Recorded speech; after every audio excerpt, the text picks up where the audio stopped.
Myself Navneet Kumar, your science teacher. Welcome in this class. और आज की class में we will deal biology for 9th class. So welcome in biology classes. और इसमें ये देखिए जो चैप्टर हम लोग के सामने है, सबसे पहले हम वो बता दें आपको कि इस बार बायोलॉजी में सेलेक्टेड चैप्टर्स को पढ़ना है, बट वेरी इंपॉर्टेंट। ये फ्यूचर की स्टडी को लेकर, कॉम्पिटिटिव व्यू को लेकर, मेडिकल को लेकर और भी जनरल कंपटीशन को लेकर वेरी इंपॉर्टेंस रखता है। तो आप रेडी हैं? और आज का जो ये चैप्टर हम लोग का शुरू होगा, तो 9th क्लास में selected chapter, first chapter cell, second chapter tissue, third chapter diversity of living organisms, classification of living organisms. Next chapter health and disease, health and disease, why do we fall ill. और उसके बाद और भी EVS से मिलता जुलता कुछ chapter है, फूड मैनेजमेंट, ये सब कुछ हम लोग पढ़ेंगे। तो शुरुआत सेल से है। First chapter cell means fundamental unit of life, ये चैप्टर का नाम है। हम लोग उसको डील करेंगे। तो आइए हम लोग स्टार्ट करते हैं। देखिए बायोलॉजी में पढ़ाई को लेकर के बहुत सारा ब्रांच बना हुआ, अलग अलग ब्रांच अलग अलग चीज की स्टडी को डील करता है। जब कोई स्टडी बहुत वास्ट होने लगती है कि जिसको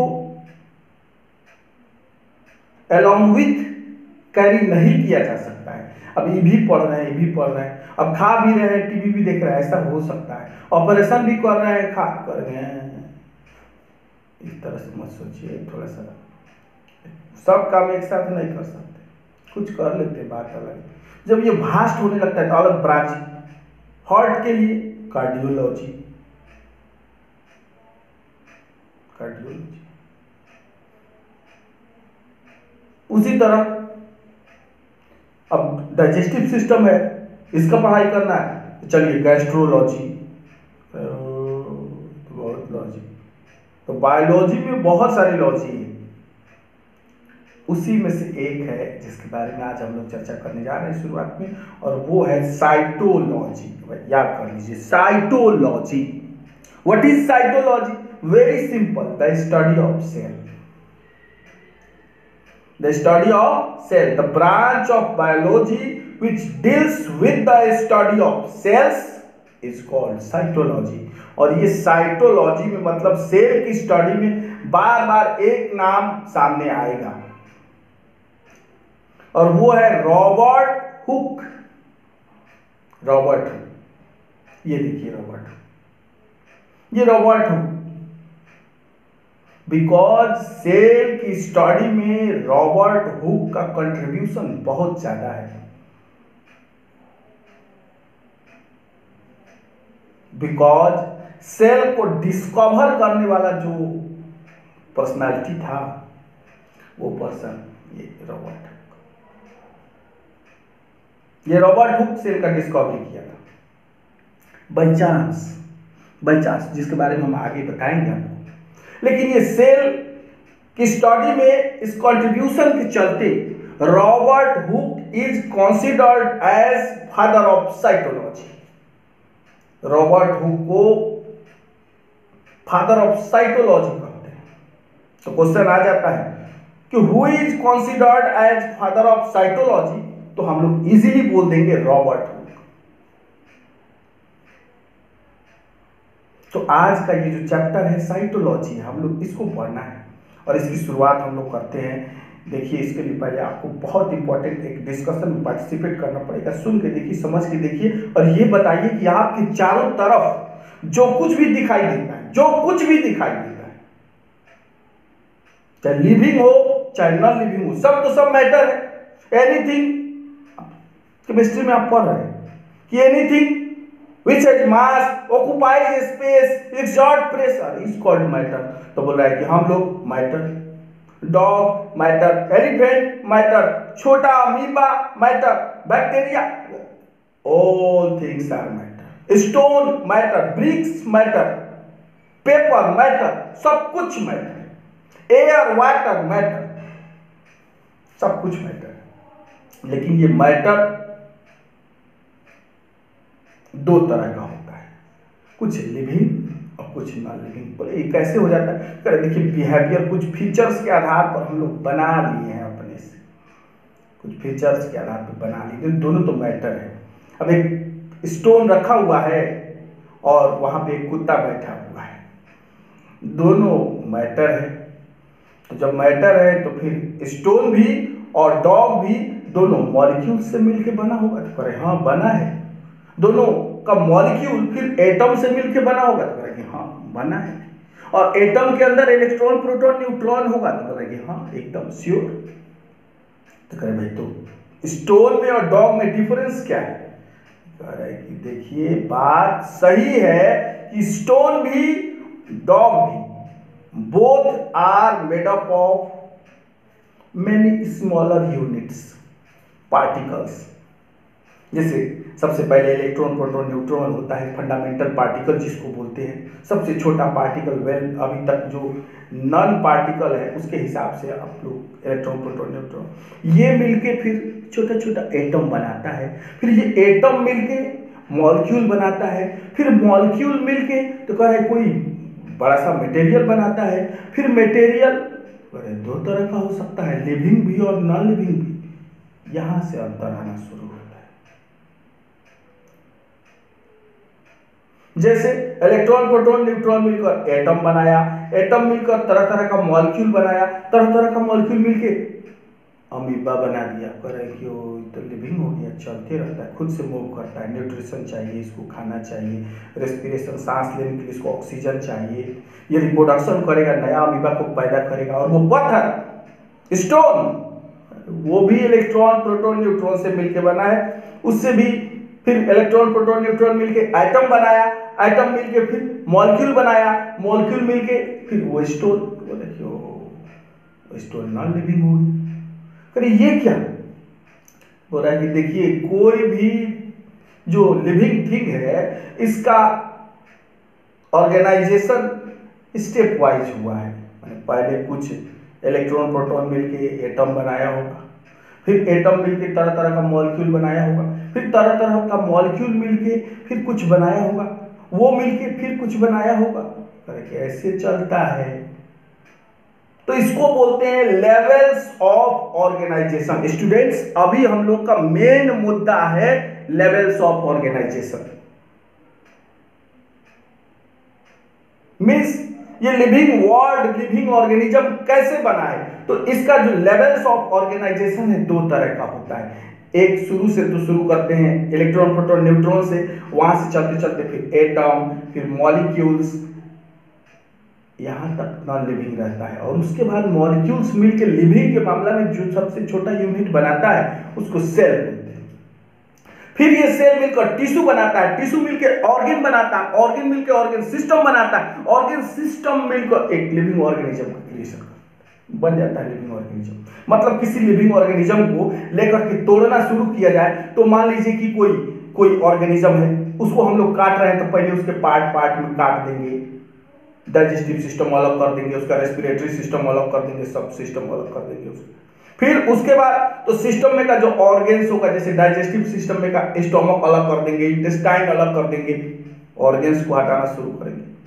फिर ऑर्गन्स में तो उसको भी मांस के टुकड़ा, हड्डी के टुकड़ा, बोन में टुकड़ा टुकड़ा में बांट देंगे, टिश्यू में बांट देंगे। फिर टिश्यू को और छोटा टुकड़ा करेंगे, सेल में बांट देंगे। यहां तक चांस बनता है कि लिविंग होगा। अब सेल को भी पीस उसके खत्म कर देंगे कि तब खत्म, लिविंग थिंग नहीं बचेगा। उसके बाद मॉलिक्यूल मिल सकता है, एटम मिल सकता है, लिविंग खत्म हो जाता है। कहां तक आते आते शुरू हो रहा है electron proton, atom, molecule, cell, tissue, organ system और उसके बाद ऑर्गेनिज्म, यहां पहुंचा।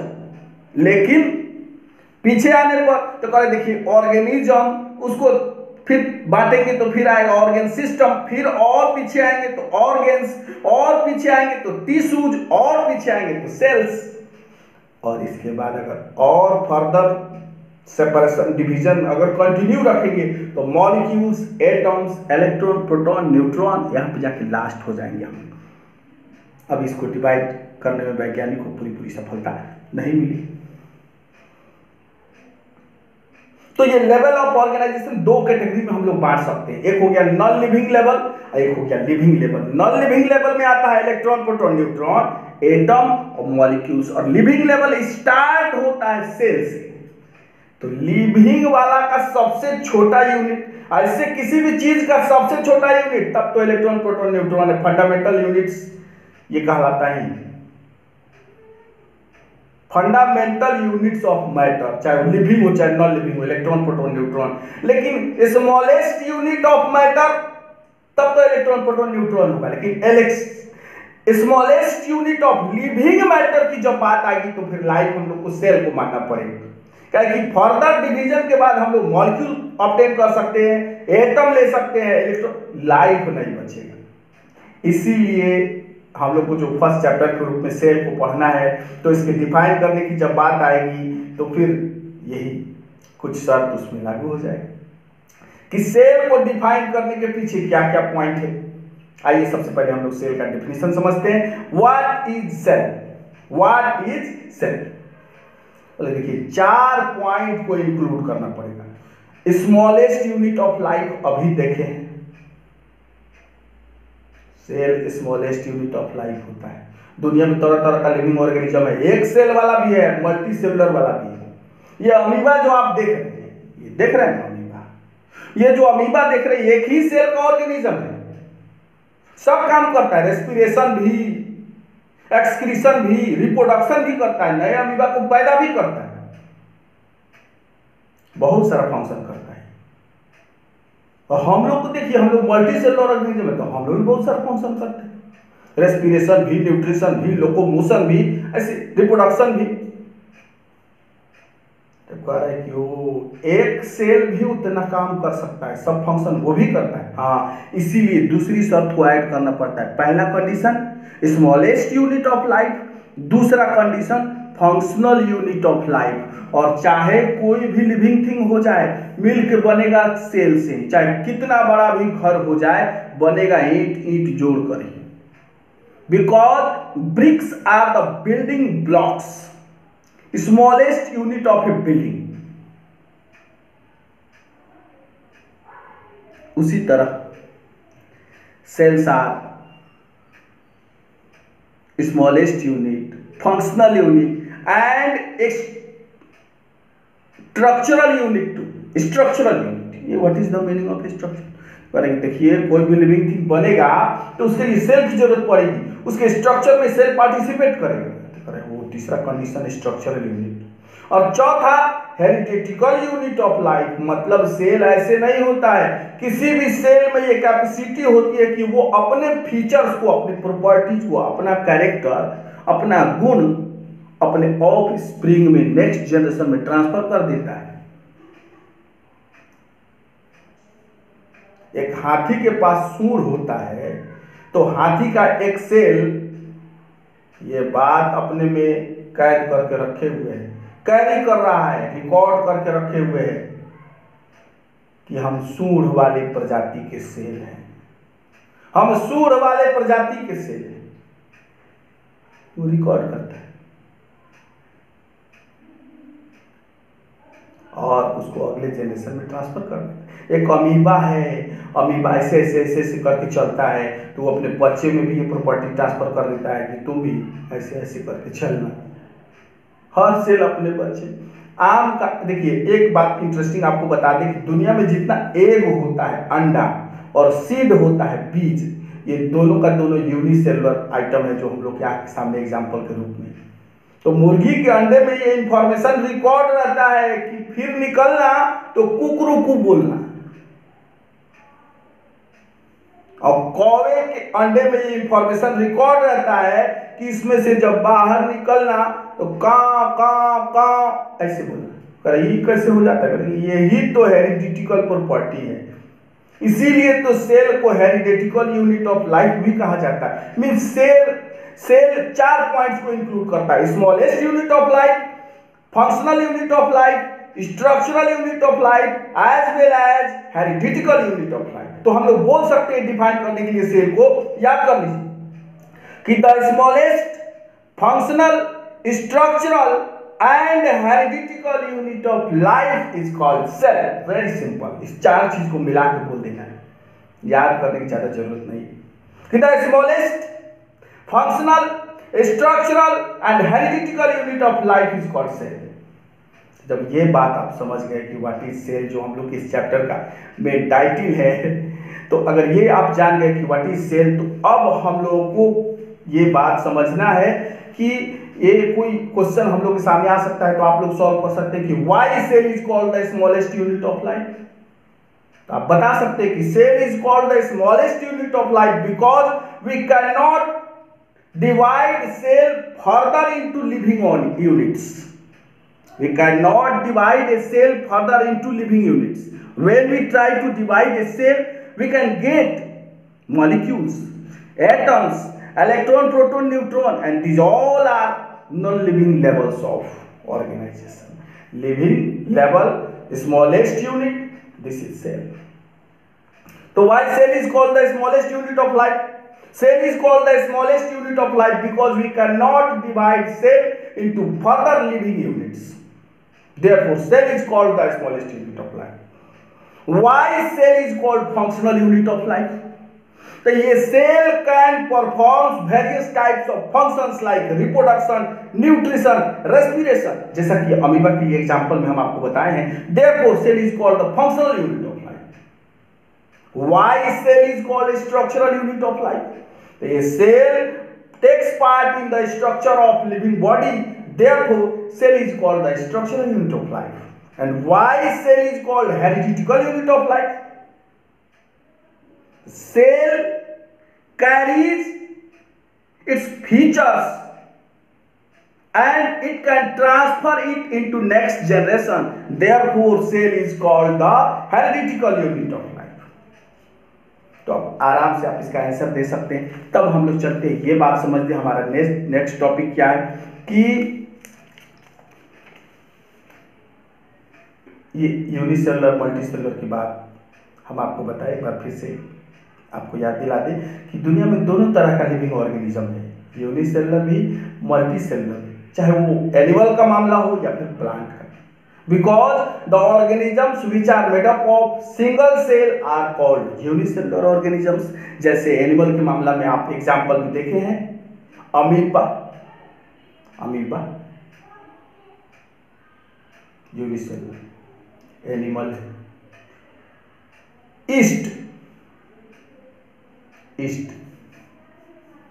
यूनिसेलुलर है, लेकिन ये एक तरह का प्लांट है, नॉन ग्रीन प्लांट, जो पहले आप लोगों को हम बताए थे। और पैरामीशियम, प्लाज्मोडियम, ये सब यूनिसेलुलर लिविंग थिंग का एग्जांपल है। और मल्टीसेलुलर भी है, देख ही रहे सामने, हम हैं, आप हैं, ये सब कुछ multicellular. Mango tree, neem tree, orange tree, elephant, tiger, lion, cat, dog, ये सब मल्टीसेलुलर है। प्लांट भी, एनिमल। तो दोनों तरह का प्लांट और दोनों तरह का एनिमल एग्जिस्ट करता है, यूनिसेलुलर भी और मल्टीसेलुलर भी। अब ये सवाल आता है कि जब हम लोग जान गए कि what is cell, how many types of cells are there, how many types of organisms are there on the basis of number of cell, unicellular and multicellular, what is cytology, तब हम लोग को जानना है कि who discovered cell and how। लेकिन आप जान भी चुके हैं, पहले बताया, लेकिन थोड़ा सा इसको डिटेल करते बिकॉज ये बहुत इंपॉर्टेंट क्वेश्चन है हम लोग के बुक का, इस चैप्टर का, कि who discovered cell and how। तो आप जान चुके हैं कि रॉबर्ट हुक डिस्कवर्ड सेल, लेकिन हाउ, तो during his experiment, during the observation of cork slice under a microscope, Robert Hooke discovered the cell during his observation of cork slice. अब कहिएगा ये कॉर्क स्लाइस क्या है? तो बोले देखिए, कॉर्क स्लाइस को ऐसे समझिए कि कोई लकड़ी का एकदम पतला चिप्स, लकड़ी का एकदम थीन चिप्स टाइप से, ये हो गया कॉर्क। उसी को रॉबर्ट हुक लकड़ी का टुकड़ा, माइक्रोस्कोप नया नया बनाए थे। आप जानते हैं एक्साइटमेंट होता है बनाने के बाद, कोई चीज खुद से बनाइए तो फिर वो बार बार कभी कागज कभी कुछ रख के देख रहे थे। इसी सब रखने में लकड़ी का कोई टुकड़ा था, उसका पतला चिप्स स्लाइस जिसको बोलते हैं निकाल के रखे। बहुत आश्चर्य हुआ उनको, जो स्लाइस बाहर से देखने में प्लेन दिख रहा था, अंडर माइक्रोस्कोप उसमें चैम्बर्स दिखने लगा, छोटा छोटा रूम जैसा दिखने लगा। और ये रूम के लिए वो अपने लैंग्वेज में जो वर्ड यूज किए वो था सेल। सेल मतलब छोटा छोटा कमरा। उसमें उनको लगा कि मधुमक्खी के छत्ता के जैसा, बी हिव के जैसा, जैसे मधुमक्खी का छत्ता का जो फोटो वगैरह डायग्राम देखे होइएगा आप लोग, उसके जैसा उसमें तो कोई खंड खंड के जैसा था, चैम्बर था, और उसी का वो नाम रख दिए सेल। तो ये अगर क्वेश्चन आता है कि who discovered cell and how, तो हम आराम से बोल देंगे कि Robert Hooke discovered cell during observation of cork slice under a microscope. अगर ये भी हम लोग समझ गए, तब ये सवाल आता है कि ये सेल होता कैसा है, इसका शेप साइज क्या होता है। तो this is not fix. Shape size of cell vary at a large scale. It may be very small, invisible, like amoeba, like mycoplasma, the smallest cell, and it may be large, visible. हम पहले ही आपको बताए हैं कि egg जितना होता है seed, ये सब यूनिसेलुलर है। तो फिर हम आपको बताए क्या कि जैसे ऑस्ट्रिच एग, अब एक ही सेल है इतना बड़ा, बोला हाँ वैसे एक सेल का है। तो शेप साइज इसका फिक्स नहीं है, छोटा भी बड़ा भी हर तरह का अवेलेबल है। सबसे छोटा माइकोप्लाज्मा, सबसे बड़ा ऑस्ट्रिच का एग। सेल का रेंज हो गया, इसके बीच में हर शेप साइज का मिलता है। जब शेप की बात करते हैं तो ओवल भी हो सकता है, जैसा अंडा देखते हैं। अब देखिए यहां ये अंडा जो देख रहे हैं एग, ये ओवल है, ये एक्सेल हो गया, तो ओवल भी हो सकता है। ब्रांच फाइबर लाइक भी हो सकता है। देखिए ये नर्व सेल है, ये नर्व सेल कैसा, एक ही सेल है, कैसा लग रहा है? लग रहा है ब्रांच निकला हुआ है, फाइबर है, धागा के जैसे।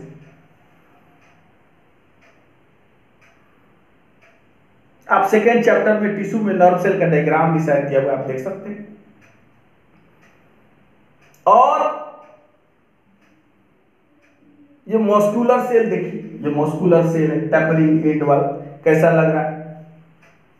तो इस तरह से इसका शेप साइज तरह तरह का हो सकता है। ये डिपेंड करता है इसके फंक्शन पर, जैसा फंक्शन वैसा सेल बदल जाता है फंक्शन के हिसाब से। सेल पर सराउंडिंग कंडीशन का बहुत इफेक्ट पड़ता है, उसमें चेंज होते रहता है। लंबा टाइम तक एक ही इफेक्ट पड़े, फिर उसके शेप साइज में चेंजिंग आ जाएगा।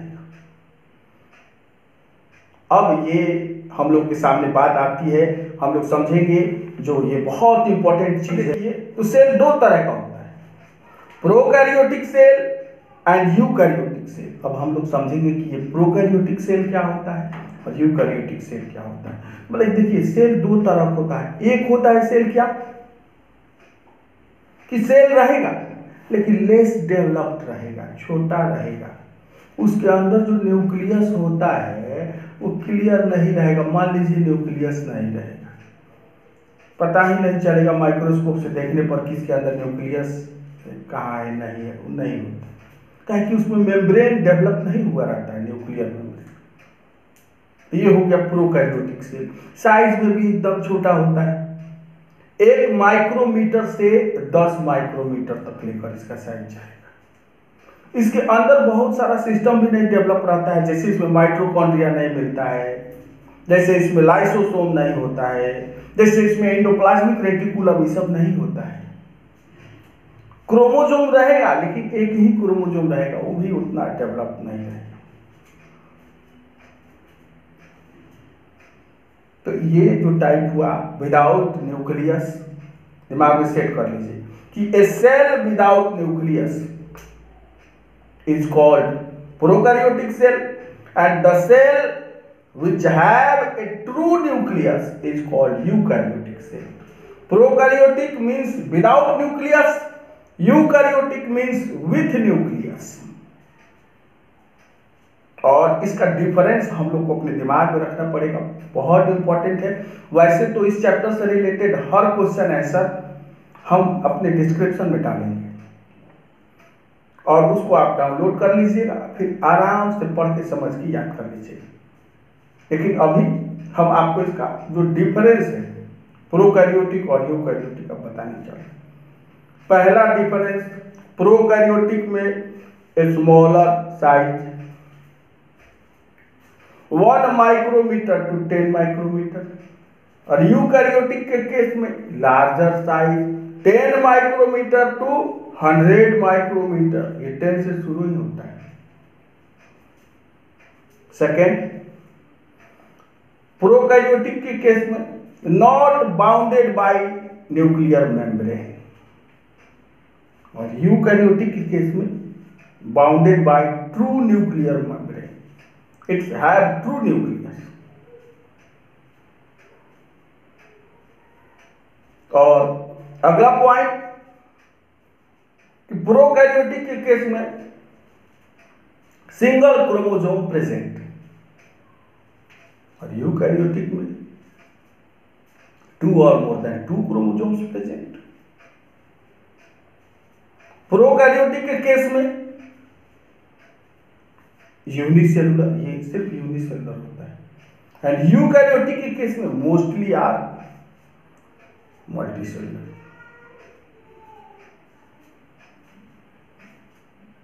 Prokaryotic mitochondria, Golgi body, lysosome, endoplasmic reticulum, these are absent, and eukaryotic के केस में these are present, mitochondria, lysosome, endoplasmic reticulum, these are present। तो ये difference between prokaryotic and eukaryotic अगर समझ गए तो छोटी सी बात समझ लीजिए कि जो सेल की पढ़ाई हम लोग करेंगे तो एक सेल के अंदर, आपको बुक में डायग्राम में भी देखे हुई है कि सेल के अंदर बहुत सारा स्ट्रक्चर होता है,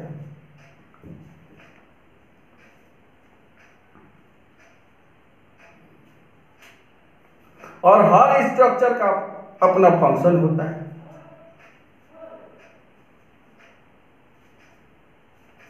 जैसे माइटोकॉन्ड्रिया एनर्जी रिलीज करना, power house of the cell कहलाता है। Lysosome suicidal bag of the cell कहलाता है। इस सब का अपना स्पेशल काम है, फंक्शन है।